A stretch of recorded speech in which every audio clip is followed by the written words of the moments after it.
Yo les gens, j'espère que vous avez la pêche, écoutez moi ça va super bien. On se retrouve pour la review du chapitre 939 de One Piece. Un chapitre assez plaisant à lire, avec encore une fois quelques infos intéressantes que l'on verra dans cette review.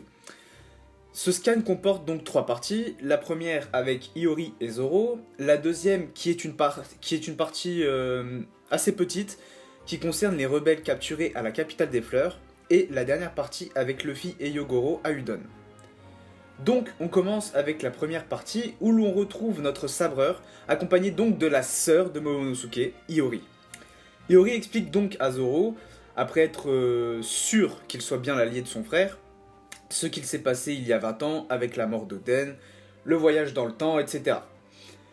On apprend aussi que c'est Kawamatsu qui a aidé Iori à s'échapper et l'a nourri jusqu'à ses 13 ans. Par la suite, il s'est fait capturer et est resté emprisonné. Enfin, normalement, s'il n'y a pas eu autre chose avant. En tout cas, moi, j'ai kiffé ce petit passage parce que on avait l'impression de voir une petite famille avec Iori qui pourrait représenter la mère, Zoro le daron et Otoko la fille. Voilà, je sais pas, moi j'ai vu ces cases comme, voilà, comme si c'était une famille. J'ai trouvé ça sympa en tout cas. Ensuite, nous arrivons à la deuxième partie, déjà, qui est extrêmement courte aussi, où l'on voit donc les rebelles partageant le tatouage du croissant de lune, ainsi que Beppo et les deux autres, se faire emprisonner dans un pénitencier à la capitale des fleurs, qui est appelé la vitrine aux prisonniers. Donc pas grand chose d'intéressant dans cette double page. On voit Beppo qui dit le capitaine nous croira. Donc de toute façon on sait bien que c'est pas eux qui ont vendu la mèche, c'est forcément quelqu'un qui est lié à Orochi. Donc voilà. Et enfin, on arrive déjà à la dernière partie, mais qui est la plus importante du chapitre, avec Luffy qui continue de se battre avec Yogoro, cette fois-ci face au gifter de l'alpaca et Madioman. Donc en japonais, Armadillo veut dire tatou, donc c'est un tatou. Moi je l'appelle Tatooman, hein, si vous avez vu la live reaction, voilà, moi je l'appelle Tatooman. C'est simple, c'est sympa, voilà. Ce dernier possède donc des balles en granit marin, pardon, comme Zephyr dans le film Z. Donc jusque-là, rien de nouveau, puisqu'on sait déjà que Wano est le pays où les armes en granit marin sont fabriquées, etc. Elles sont aussi fournies à la marine. Le combat commence, et Luffy donne des instructions à Yogoro avec son fluide, son acquis de l'observation. Et je vous cache pas que j'ai eu un doute. Je pensais que Luffy pouvait utiliser le haki de l'observation de la même manière que Katakuri, en gros voir le futur. Mais finalement, je crois que c'est bien du haki de l'observation normale. Enfin, en fait, j'ai encore des doutes. Vous voyez, j'ai encore des doutes. Parce que pour moi, c'est vraiment, il arrive vraiment à éviter les coups comme Katakuri arrive à faire. Vous voyez, à regarder dans le futur quelques secondes avant. Enfin, voilà. Et j'ai vraiment, je sais pas, je doute encore en tout cas. Et ce qui m'a mis le doute, c'est la phrase justement du vieux Io aussi qui disait "Tu es capable de voir dans le futur." Vous voyez. Et là, ça m'a vraiment mis le doute. Mais bon. En fin de compte, je pense que c'est, à mon avis, ça doit être normal qu'ils disent ça parce que du coup, à Wano, ils ne connaissent pas l'existence du haki en général. Enfin, ça s'appelle pas vraiment le haki à Wano, donc c'est pour ça qu'ils... Voilà. Pendant le combat, Luffy s'arrête au moment de donner un coup de poing à Tatooman. Oui, donc j'ai bien dit que je l'appelais Tatooman. Car ce n'est pas encore ce qu'il voulait. Et c'est là que ça devient intéressant, car cette force que Luffy essaie de développer est déjà maîtrisée par Yogoro. Il en fait même une démonstration et terrasse le Gifters Alpaca. On apprend donc que le célèbre Yogoro le Fleuri était une fine lame. Et il nous explique qu'à Wano, le haki est considéré comme une force que l'on puise au fond de soi et qu'on peut concentrer dans la lame de son sabre. Alors, ça correspond tout à fait à la définition du haki, hein, parce qu'au final, tout le monde possède le haki, soit de l'observation, soit de l'armement.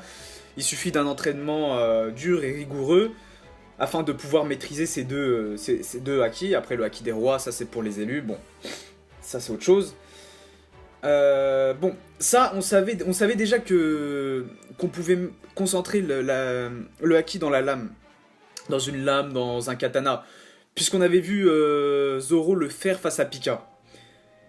Mais, euh, mais juste après, il dit bien qu'un bon katana est capable de trancher le fer que s'il le souhaite, et à l'inverse, ne serait pas capable de trancher une simple feuille s'il ne veut pas. Ça vous rappelle rien? Et oui, Koshiro. Koshiro, le sensei de Zoro, a déjà enseigné ça à notre sabreur. Ce qui signifie que Zoro, lors du combat face à Mr. One, a.k.a. Dasbone, avait éveillé cette force. Ou plutôt cette forme de haki. Attention, je dis bien éveillé et pas maîtrisé. Voilà, parce que certains confondent, disent ouais, Zoro maîtrise déjà le haki, machin. Non, non. Il l'a éveillé pendant le combat, mais ne l'a jamais réutilisé ensuite. Voilà. Zoro ne maîtrise pas cette forme de haki, bien sûr.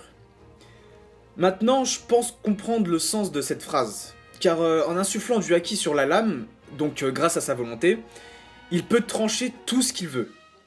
Voilà. Perso, je pense qu'en faisant ça, la barrière de haki prend la forme de la lame et lui permet d'être plus puissante. Voilà. Et d'où le fait de pouvoir trancher n'importe quoi et tout et n'importe quoi quand on veut et quand on ne veut pas. D'ailleurs, c'est Koshiro qui a renseigné ça à Zoro, ce qui pourrait laisser penser qu'il a un lien avec Wano et les samouraïs. Peut-être qu'il est lui-même originaire du pays de Wano, qui sait. Ça se trouve, c'est même un samouraï, hein, c'est un ancien samouraï. Ça se trouve, c'est le père de Zoro. Non, je rigole. Non, je rigole. Je voudrais aussi revenir sur cette phrase où Luffy dit à Yogoro qu'il a l'impression de pouvoir justement... qu'il a ce pouvoir, qui pourrait justement lui permettre de briser les écailles de Kaido. Et encore une fois, ça montre que ce niveau de haki aurait une puissance destructrice supérieure à celle du haki normal. Et ça expliquerait donc pourquoi un simple katana peut trancher du fer. Voilà. Il suffit donc d'insuffler une sorte de barrière de haki autour de n'importe quoi. Ça peut être aussi bien un poing, une main ou un katana. Donc, c'est vraiment un power-up. Enfin, disons que en termes de puissance, c'est largement meilleur que le haki de l'armement classique. Et ça en dit vraiment long sur ce pouvoir. Et j'ai vraiment hâte que Luffy le maîtrise et de le voir utiliser face à Kaido. Bon, après, je pense pas que ça soit ce qui va lui faire gagner, mais qui sait. Voilà les gens, c'est la fin de la review, j'espère qu'elle vous aura plu. Si c'est le cas, n'hésitez pas à lâcher un gros pouce bleu, à partager, à commenter, à vous abonner. Et à me rejoindre aussi sur les réseaux sociaux, Instagram, Snapchat, Twitter, tout est en description. Rejoignez-nous sur Discord, The Redox. Voilà, on parle un peu de tout, de manga, etc. Donc n'hésitez pas, on est super cool.